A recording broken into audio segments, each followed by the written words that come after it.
Hello everybody. This is the view of my driveway. I'm walking up my driveway to the trail. As you can see, it's been raining here. It's been raining here more than I can remember, usually this time of year.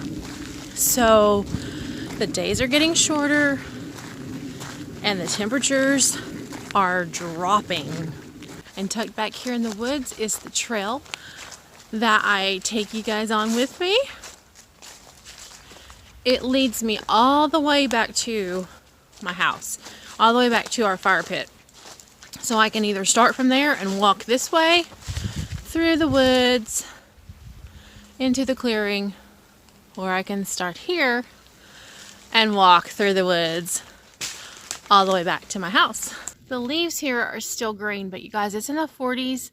It's very deceiving. There's a little bit of color right there. I did turn our heat on last week. I don't like the cold. I even broke out the electric blankets, you guys. I broke them out. I hooked them up. I got them on the beds because I do not like to be cold. So having heat is very important to me. My thoughts today are preparing for winter. Thinking off-grid. Off-grid heat sources. When you may run out of propane, which we have done, or bad weather comes in and you lose electricity. Then what do? So if you notice in your area, this is the time of season when the critters, the squirrels and things, chipmunks, begin to collect for the winter. They store food, enough food to get them through the winter. So this is actually a good time to be thinking about all of those things. Do we have enough food to last us through the winter? What about a heat source? Thinking off-grid. Oh, the cat found me. So last winter, we were running low on propane and we were not prepared. So we called and they were so backed up. They said it was going to take them 2 weeks to get us propane. We turned our heat down. We tried to use electric heaters to keep the bedrooms warm. And when they did bring the propane, we had already run out. We ended up having to borrow a heat source from my sister that we screwed on the top of a propane cylinder. So thought one, propane cylinders. You guys, the portable ones, the 20-pound ones. We actually bought one yesterday for someone in need, and it was about $60. And I would actually suggest having a couple in case you run out of one. You can hook the other one up, continue your heat source, or maybe you use it to cook on, and then you can get the other one filled.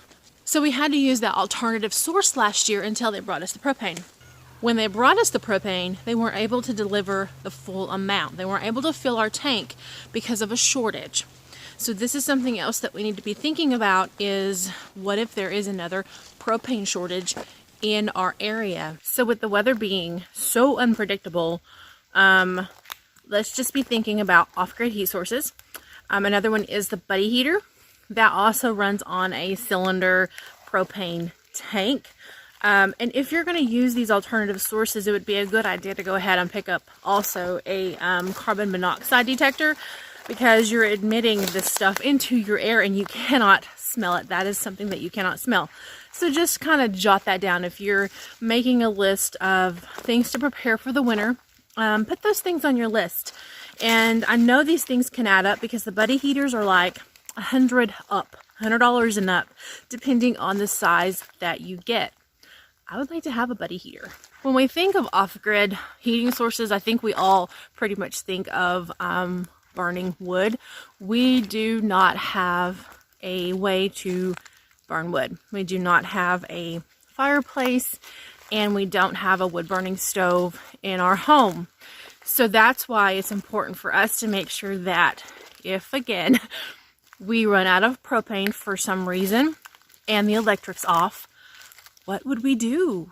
So knowing that the weather is unpredictable, we still like to forecast it, right? We still like to know and think ahead, like what's going to happen.